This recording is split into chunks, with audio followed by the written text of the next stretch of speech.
Aujourd'hui, je vais te parler des cahiers de Douai d'Arthur Rimbaud et je vais te faire l'explication linéaire du poème Le Dormeur du Val. C'est un poème très connu et il y a de fortes chances que ton professeur de français te fasse étudier ce poème, c'est pour ça que j'en fais l'explication linéaire. Alors je vais ne pas du tout respecter les 10 minutes de l'explication linéaire, je vais vraiment bien les dépasser. Parce que l'idée, c'est aussi de rentrer un peu plus dans les détails, de te donner un petit peu plus de matière, notamment pour la dissertation, pour mieux comprendre l'intérêt de cette œuvre, l'intérêt de ce poème.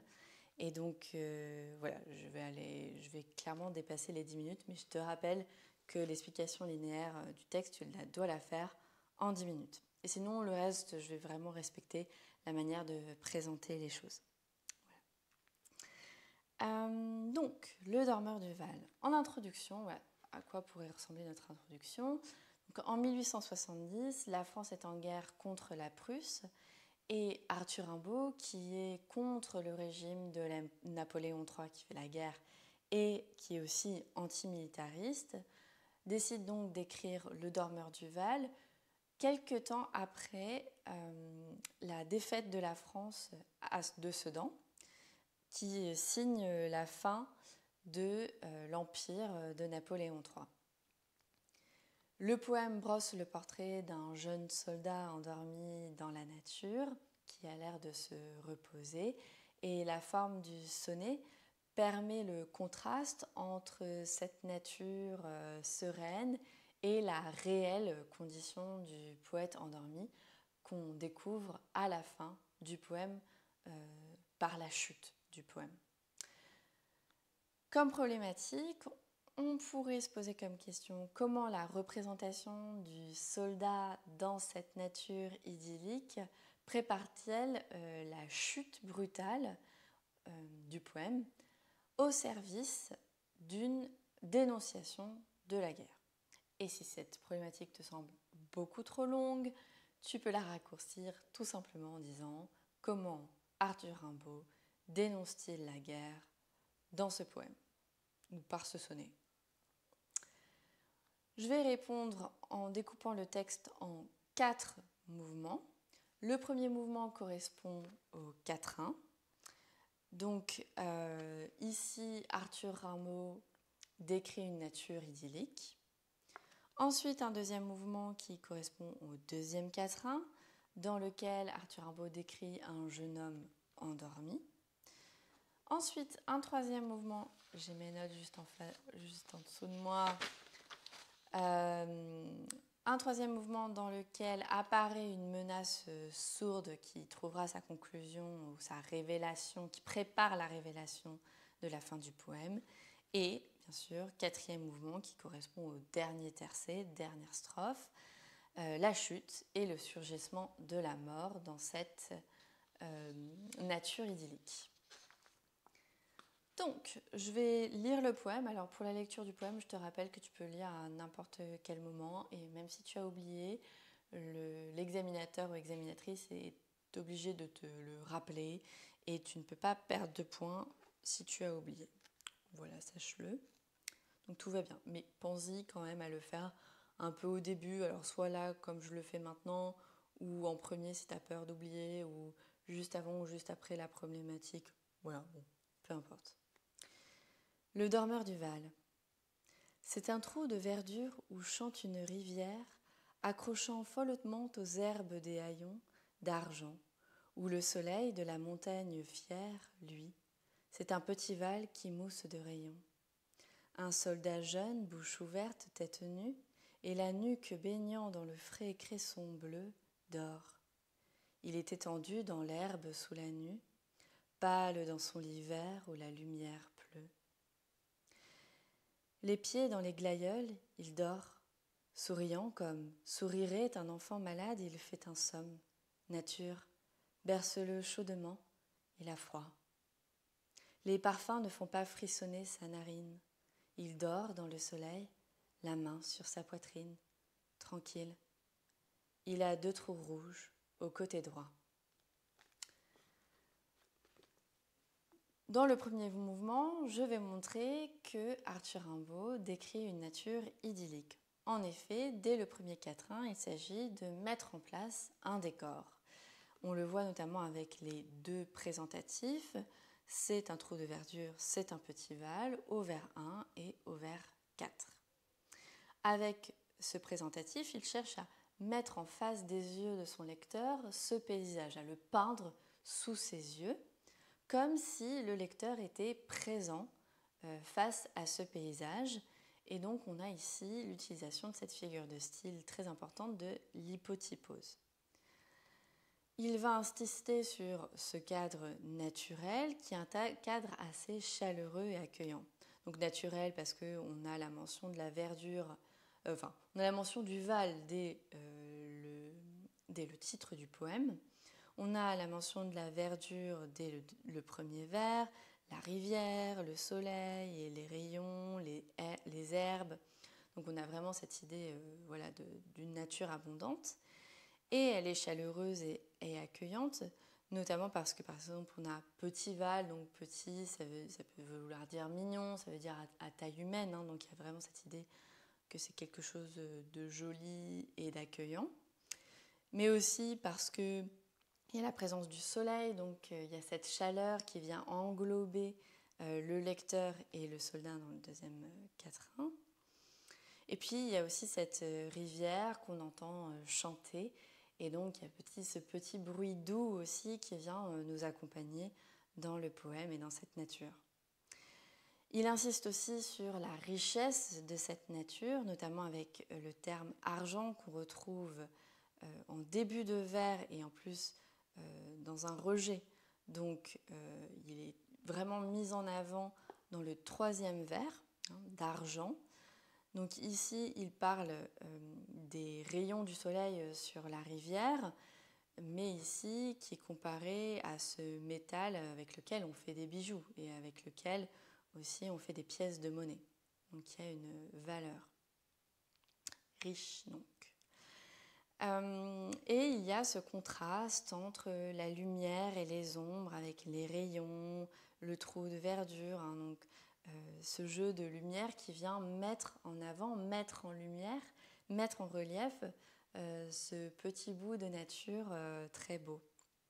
Donc il insiste sur cette nature, sur cette beauté sauvage, loin de la civilisation, comme si elle n'était pas touchée par l'homme, vierge de tout défaut et donc idyllique dans le sens de sereine, loin de la guerre justement. En plus de ça, c'est une nature vivante. On le voit, elle est rendue vivante notamment par la personnification dès le premier vers. C'est un trou de verdure où chante une rivière. Donc la rivière ici est personnifiée avec le verbe chanter. Et il y a aussi cette mise en mouvement de la nature qui la rend vivante, notamment avec la rivière qui accroche follement, hein, l'adverbe ici follement rend compte de ce mouvement de la nature. Et ce qui est intéressant aussi, c'est qu'il va nous peindre un paysage, hein, comme je le disais avec l'hypotypose, un paysage qui fait peut-être référence à certaines techniques de la peinture impressionniste, puisqu'on a le terme par exemple mousse au dernier vers. C'est un petit val qui mousse de rayons. Et ici, je ne sais pas si vous avez déjà vu ou si tu as déjà vu les nymphéas de Claude Monet, mais dans les nymphéas de Claude Monet, les tâches successives de peinture font que parfois c'est difficile de savoir de quoi il s'agit, qu'est-ce qui est représenté. Est-ce que ce sont des herbes ou est-ce que c'est l'eau du lac ou de l'étang ou de la rivière? On ne sait plus trop, les choses se confondent, il y a une forme de flou artistique. Et ici c'est pareil parce que mousse, ça peut à la fois faire référence à la mousse des arbres, mais ça peut aussi faire référence à la mousse à la mousse de l'écume de la rivière. Mais en plus, là, en fait, c'est la mousse des rayons. Donc, ça mélange à la fois la lumière, l'eau et la végétation.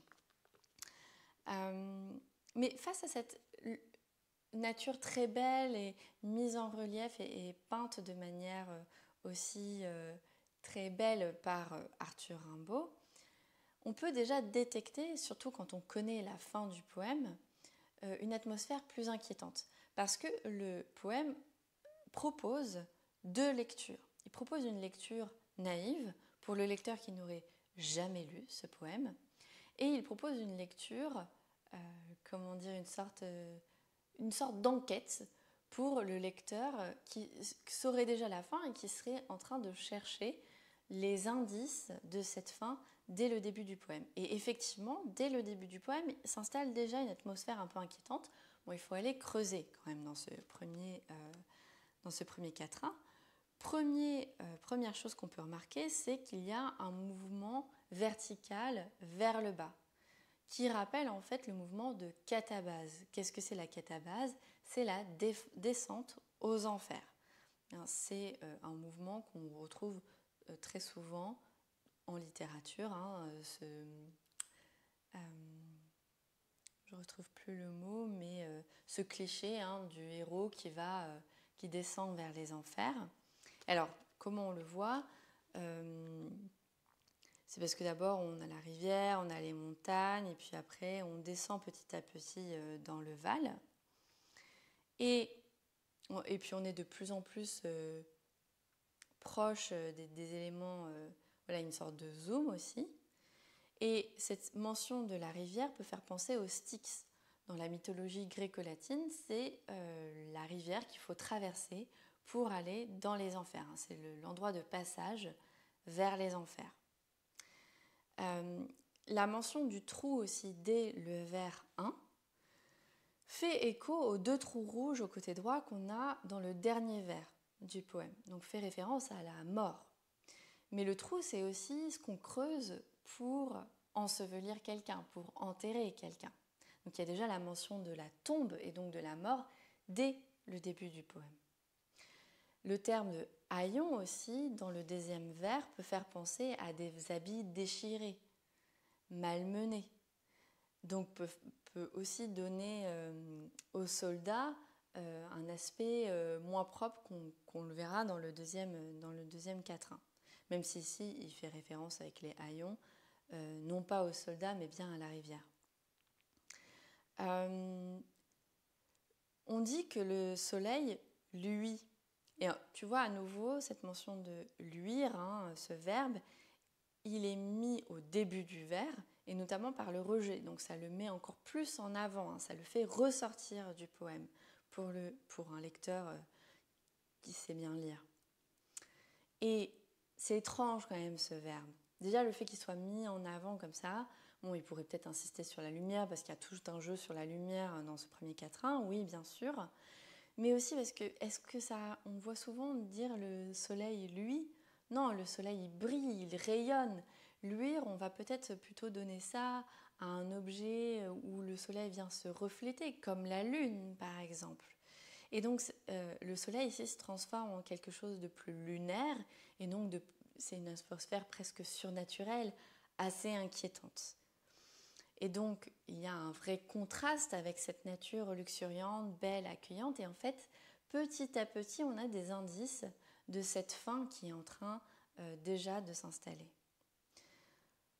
Je passe maintenant au deuxième mouvement, et ici, le poète introduit le motif du jeune soldat endormi qui va être ensuite détaillé,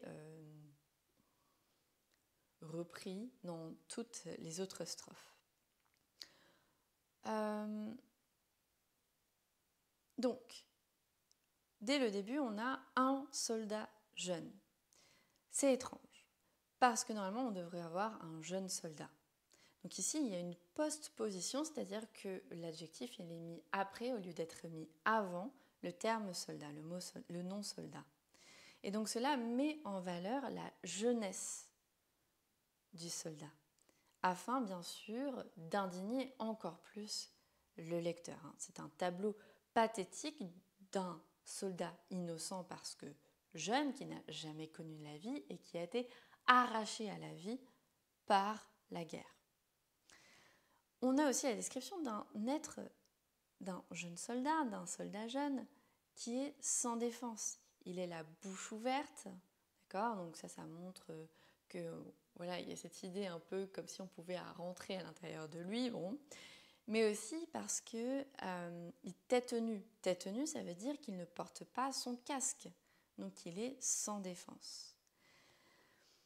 Le ver lui-même, il est étrange. Déjà, il y a quelque chose ici qui appelle, parce que le ver, il est très haché. Normalement, dans un alexandrin, on a une coupe à la césure.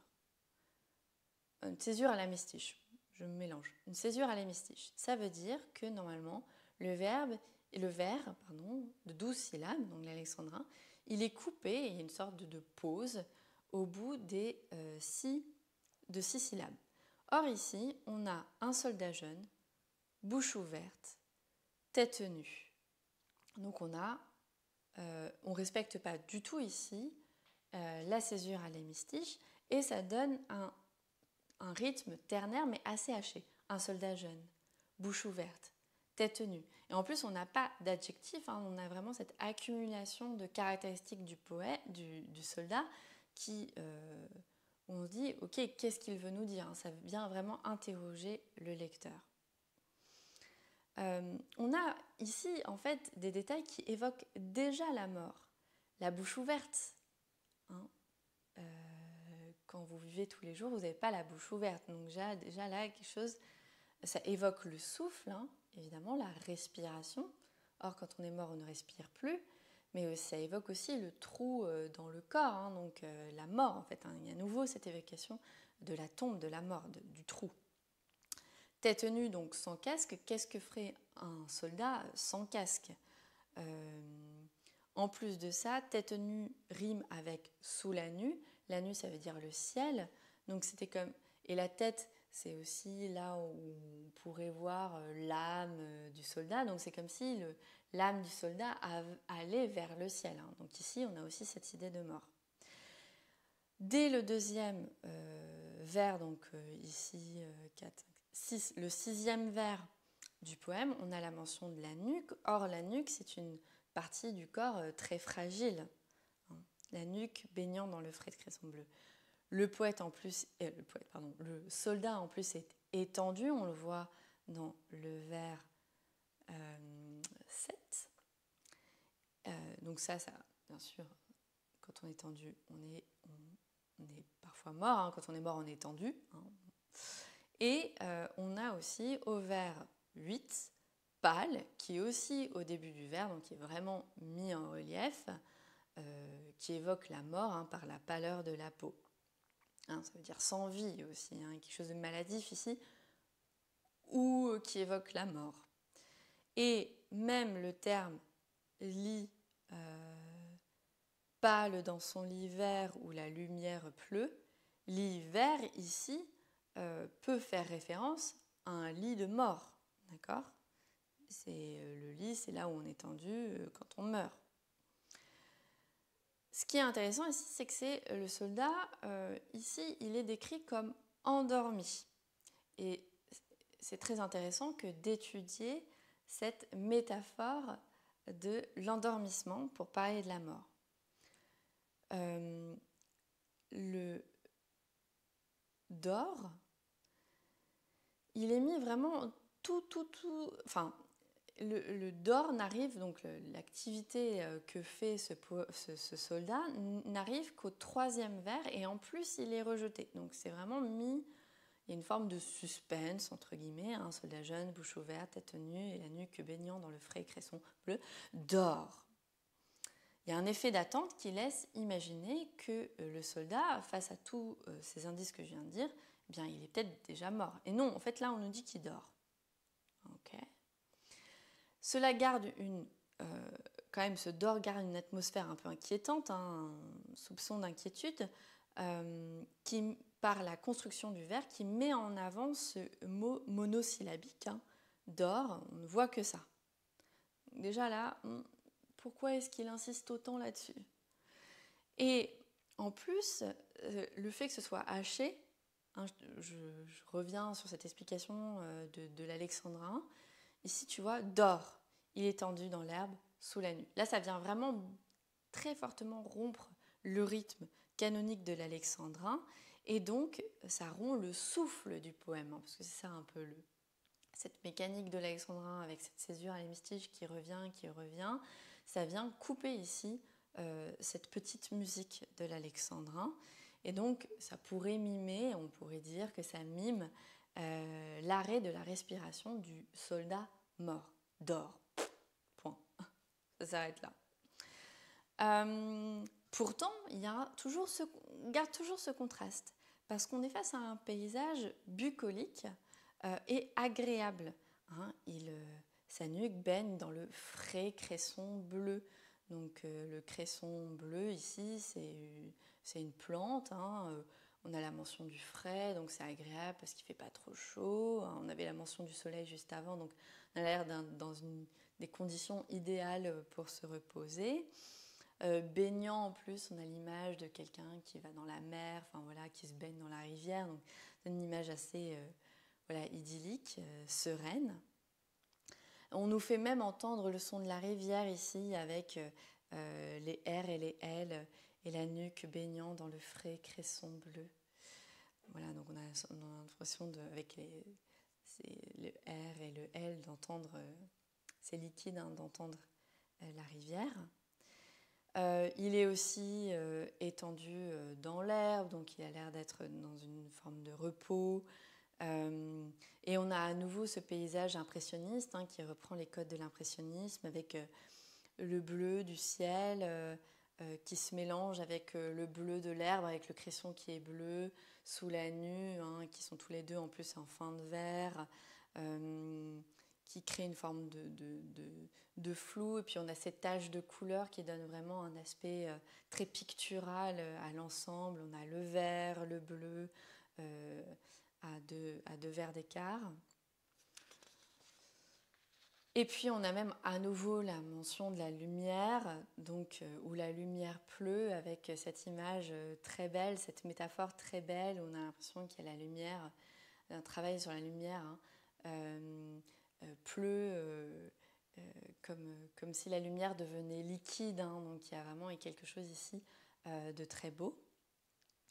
Mais, comme je le disais déjà avant, cette nature elle-même contient des indices inquiétants. Déjà, le cresson, ça ne pousse qu'en milieu aquatique. C'est pour ça qu'il y a le baignant. Hein. Il nous donne déjà un indice avec le baignant dans le frais cresson bleu, hein, baigner. Ça veut dire que le soldat, il aurait la tête dans l'eau.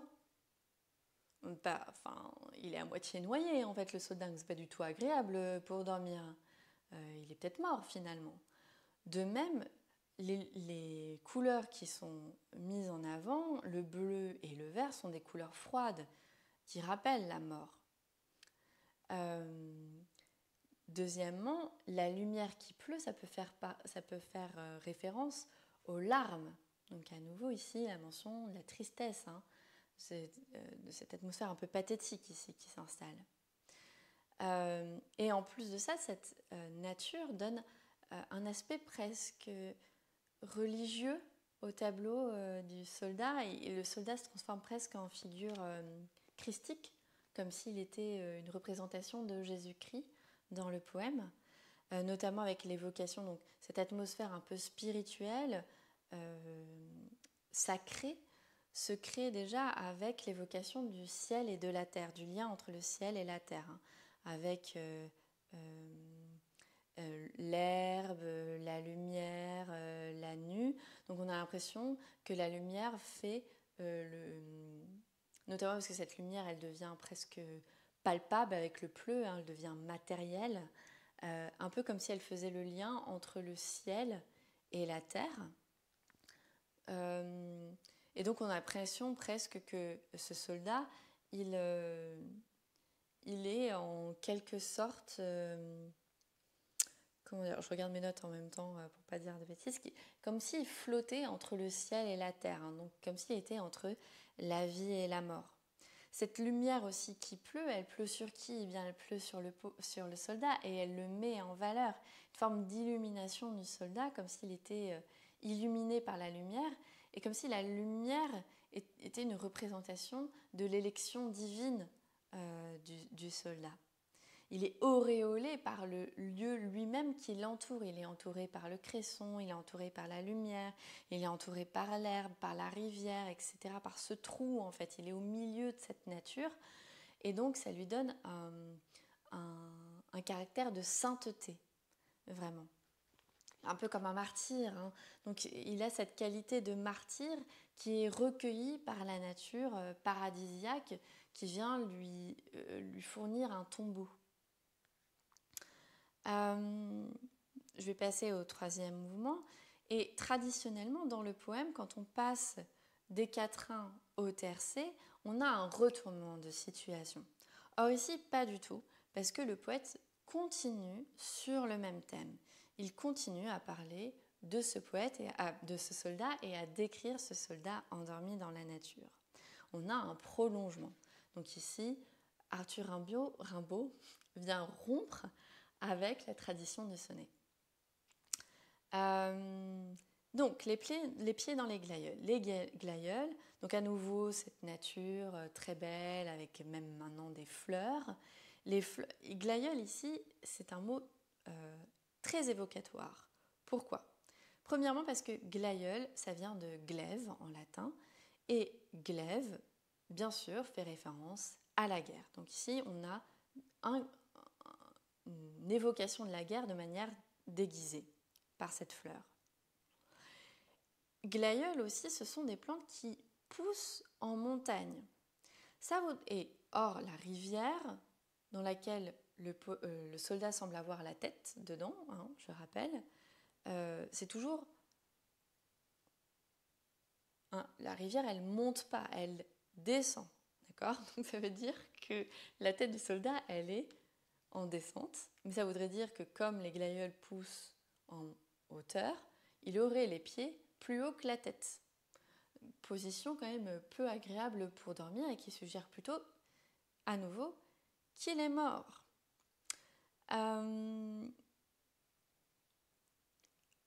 Deuxièmement, le poème donc continue à osciller entre puis aussi de plus en plus en fait, entre des détails positifs et des détails négatifs. Le sourire, par exemple, souriant, eh bien, il est répété 2 fois par le polyptote. Polyptote, ça veut dire que le mot est répété 2 fois, mais sous 2 formes différentes. Souriant, sourirait. Pourquoi insister comme ça sur le sourire ? Le sourire devient un petit peu factice, il devient artificiel, il devient inquiétant, donc il devient bizarre. En plus, ce sourire est associé à une comparaison un peu étrange, comme sourirait un enfant malade, donc c'est un sourire pas très vaillant. Et ici, le thème de la maladie suggère déjà la mort à venir hein, et continue un peu à filer cette idée-là avec le pâle qu'on avait, l'adjectif pâle qu'on avait dans le quatrain juste avant. Et il insiste donc à nouveau avec le terme enfant sur l'innocence, sur la jeunesse du poète et donc du soldat et donc son innocence, à nouveau pour indigner le lecteur qui connaît déjà la fin. Ça rend cette mort complètement inacceptable, hein, cette innocence de l'enfant qui sourit et qui est là étendu dans la nature rend cette mort complètement inacceptable. Il utilise notamment, le poète Arthur Rimbaud, le conditionnel présent. Et donc ça met une distance entre la réalité qu'il est en train de décrire, entre ce qu'il est en train de dire et la réalité. Un sourirait, ça veut dire qu'il ne sourit pas vraiment. On a l'impression qu'il sourit. Le conditionnel permet aussi de parler de choses pour lesquelles on a un degré de certitude assez faible. Et donc ça pose ici la question, est-ce qu'il ne serait pas mort en fait plutôt ? Est-ce que cette sérénité du soldat ne serait pas liée à quelque chose de beaucoup plus sombre ? Et on a aussi un enjambement qui vient couper à nouveau hein, cette dislocation du rythme du poème, hein, de l'alexandrin, souriant comme sourirait un enfant malade. Ici en plus, l'enjambement se fait vraiment de manière assez étrange parce que ça fait terminer le vers sur un mot-outil, ce qui ne se fait pas du tout, et ça fait commencer le verbe sur un verbe conjugué, ce qui est vraiment très étrange parce que ça veut dire qu'il est coupé de son sujet, enfin, il est là mis en avant, enfin, c'est très étrange comme façon de construire le verbe, c'est très innovant aussi. On n'a pas l'habitude de lire des poèmes construits de cette manière-là. Alors, on a évidemment le retour de cette idée, de cette isotopie du sommeil. Il répète à nouveau le fait qu'il dort, mais bon, là, c'est quand même, on le sait, donc la répétition devient inquiétante. Pourquoi insiste-t-il tant sur ce mot-là, qui est aussi repris, l'idée est reprise au vers suivant, donc au vers juste après, il fait un somme. Oui, bon, on a compris, il dort, il fait un somme, c'est la même chose. Donc on a vraiment cette répétition du motif de la sieste qui devient un petit peu suspicieuse maintenant. D'autant plus que dans l'Antiquité, le sommeil et la mort sont associés sous la forme de deux dieux qui sont frères, Hypnos et Thanatos. Hypnos pour le rêve, Hypnos pour le sommeil, et Thanatos pour la mort. Et pendant très longtemps, on a toujours cru que dormir, c'était déjà quelque chose un peu comme mourir, parce qu'on n'est pas conscient, on n'est pas vraiment vivant, enfin c'est un peu bizarre comme expérience, le sommeil, si on y pense. Et il faut savoir que Arthur Rimbaud, ses références culturelles de l'Antiquité, il les a vraiment en tête quand il écrit. Il s'y connaît bien là-dedans. Il évoque aussi la chaleur, donc à nouveau cette nature qui vient englober le soldat, puis le recueillir en quelque sorte. On a l'évocation de cette nature bienveillante qui vient prodiguer sa chaleur au soldat. Nature, berce-le chaudement, il a froid. Ici, on a la reprise en fait d'une idée qu'on avait déjà avant, le frais cresson bleu au vers 6. Le frais ici devient froid, donc il y a une accentuation ici de la froideur. Donc c'est un peu comme si le corps du jeune soldat perdait petit à petit vie. Il est de plus en plus froid, ça c'est ce qu'on vit quand on meurt. Ce qu'on vit quand on meurt. C'est ce qui se passe quand on meurt, quand même mieux. Et puis, la chaleur n'est mentionnée que par contraste. Il faut le bercer chaudement. Alors on a les deux points qui veulent dire en fait parce qu'il a froid. Donc ça veut dire que c'est pour mettre en avant par contraste le fait qu'il a froid et donc qu'il est en train de mourir, qu'il est en train de perdre son énergie vitale qui nous laisse chaud. La chaleur, c'est la vie. D'autant plus qu'apparemment la nature n'arrive pas à le réchauffer. Il a froid, bon, alors qu'il y a le soleil qui luit, alors qu'il est dans l'herbe. Qu'est-ce qui se passe ? Il faut carrément que la nature le berce pour lui rendre la vie, en fait. Il y a presque cette idée-là que la nature devrait essayer de ressusciter ce soldat. Un nouveau caractère un peu spirituel du poème, un peu religieux.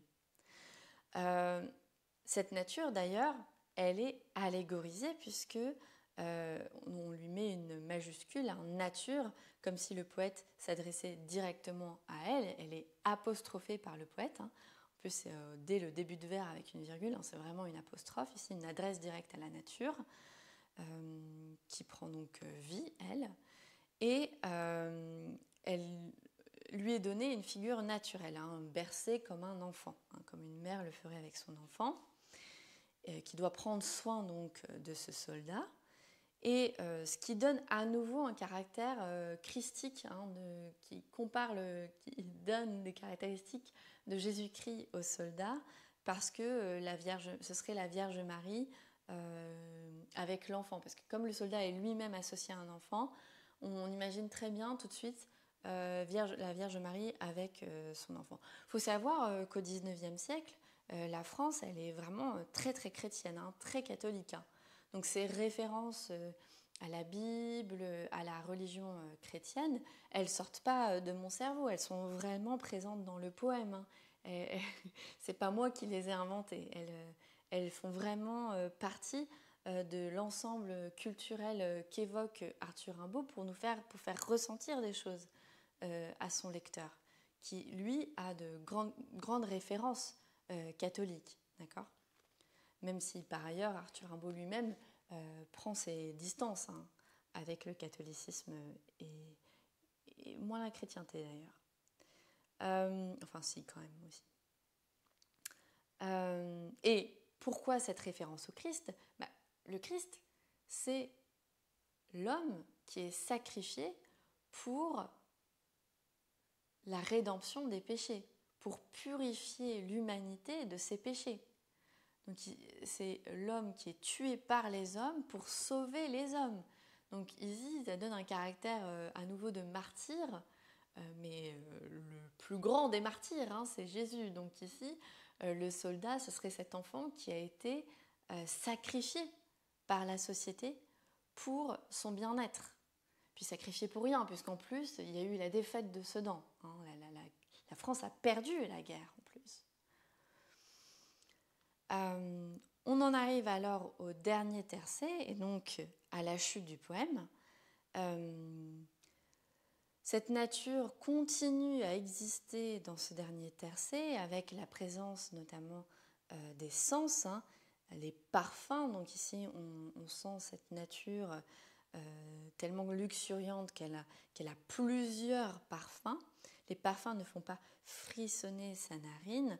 Donc ici, dans tout le poème, on cherche aussi à parler au sens, hein, à évoquer les sens du lecteur. Hein. Je n'ai pas beaucoup insisté, mais il y a beaucoup la vue, le toucher, et ici même l'odorat. Hein. Donc on essaye vraiment de faire vivre cette nature à travers les sens du lecteur, à la lui faire vivre en fait à l'intérieur de lui. Hein.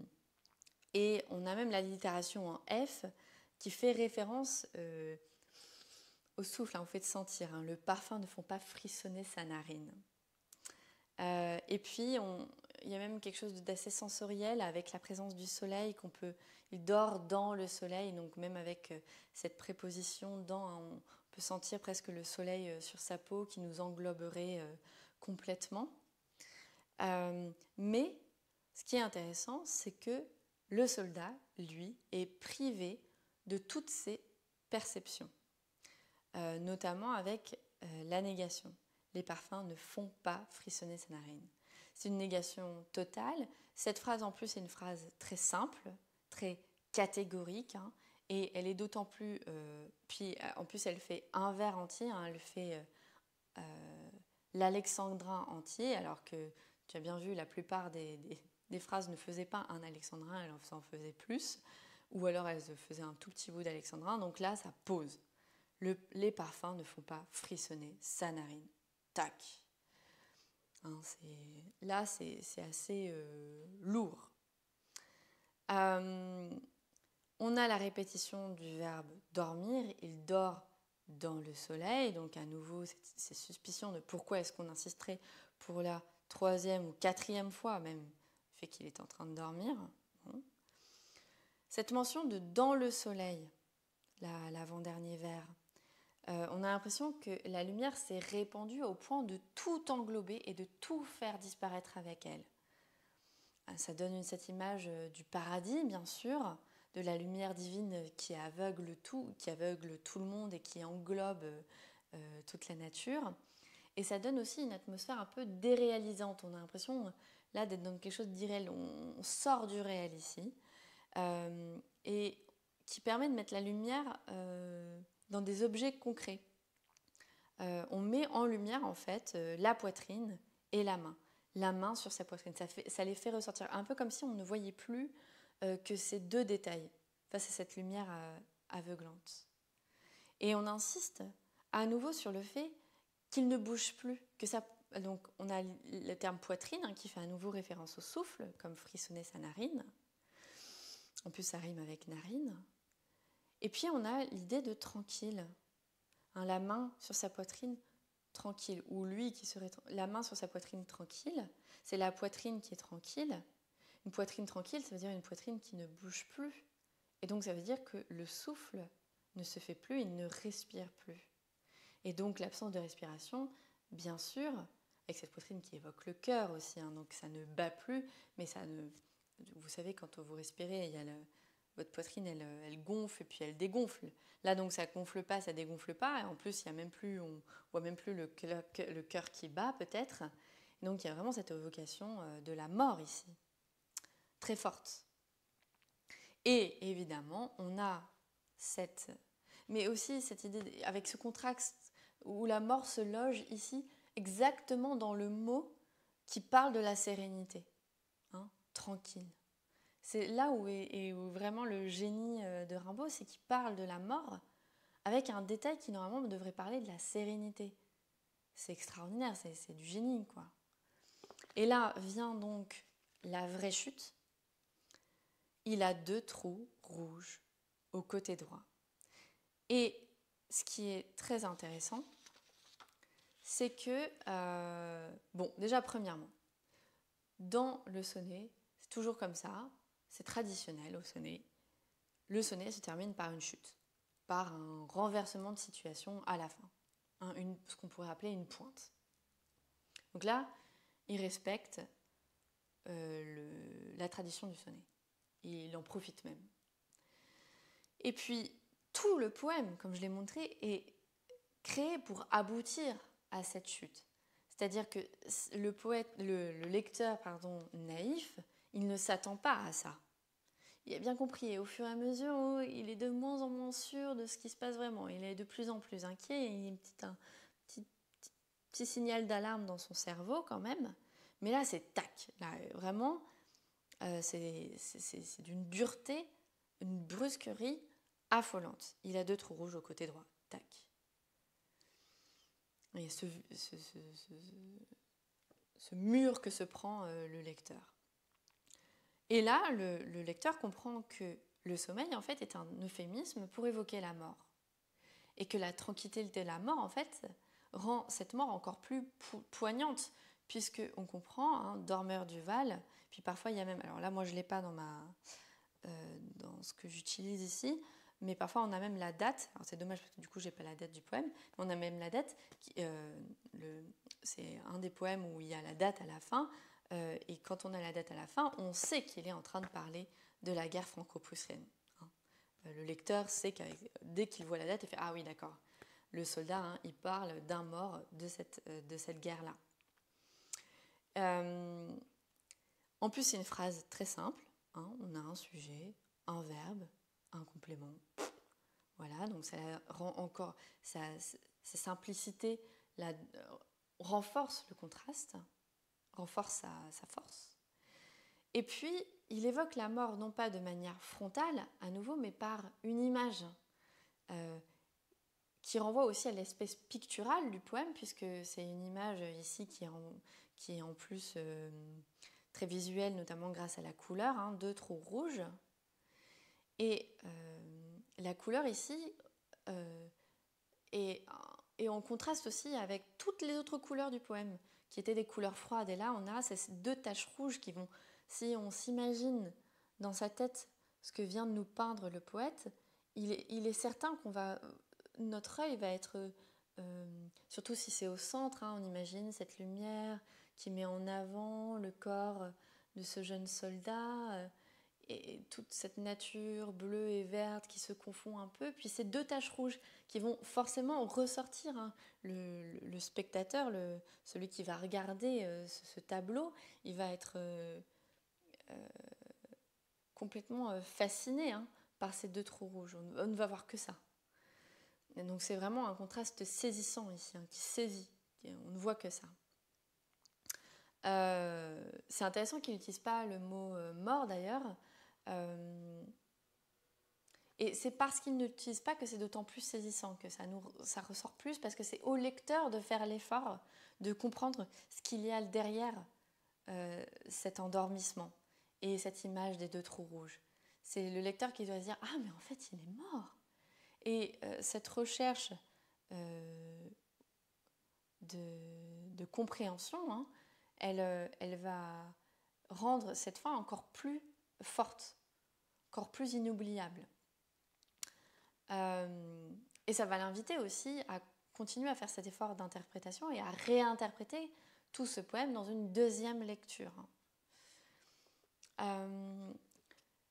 Ça peut faire penser aussi les deux trous rouges au stigmate du Christ. Alors le Christ, quand il est sur la croix, pour accélérer sa mort, on le pique avec une lance dans sa poitrine, hein, et donc il est aussi toujours représenté avec les stigmates, c'est les pieds, pour les clous, et puis les clous des mains, mais aussi donc, le stigmate de la poitrine, donc ça pourrait faire référence aussi et renforcer cette figure christique que renvoie le soldat. Et puis, et bien sûr, la référence du trou, hein, qui rappelle à nouveau la mort qu'on avait au début, qui permet aussi de faire quelque chose quasiment de cyclique dans le poème, hein, qui renvoie au début du poème pour suggérer au lecteur, tu vois bien lecteur, il était toujours question de cette mort depuis le début, en fait. Hein, et tout au long du poème, même c'était la mort, le trou, la tombe dont j'étais en train de parler. Et puis, les premières lettres du dernier tercet, ça fait lit, L-I-T. Alors bien sûr, ça fait référence au lit de mort, hein, comme je disais avec le son lit vert, hein, le lit de mort. Mais ça peut faire aussi référence au verbe lire. Et donc ici, il y aurait un jeu avec le lecteur. Tu vois, lecteur, je t'ai fait croire à quelque chose et en fait, il en était quelque chose d'autre. Et donc, ça fait référence à cette idée de lecture naïve et de lecture d'initié, et suggérant que l'activité de lire, elle est complexe et que c'est ça qui est en jeu à l'intérieur même du poème. Et ces jeux de mise en abîme, on les retrouve beaucoup dans les poèmes d'Arthur Rimbaud, où Arthur Rimbaud parle de l'activité même qui est en train d'avoir lieu littéraire, soit de construction du poème, soit d'interprétation du poème ici, à l'intérieur même du poème. Donc voilà, j'espère que ces explications te permettront de mieux comprendre ce poème qui est magnifique, qui est très connu, mais qui est extrêmement riche. On pourrait encore dire plein de choses que je n'ai pas dites ici. Je te souhaite de bonnes révisions pour le bac et de réussir le bac et une bonne journée.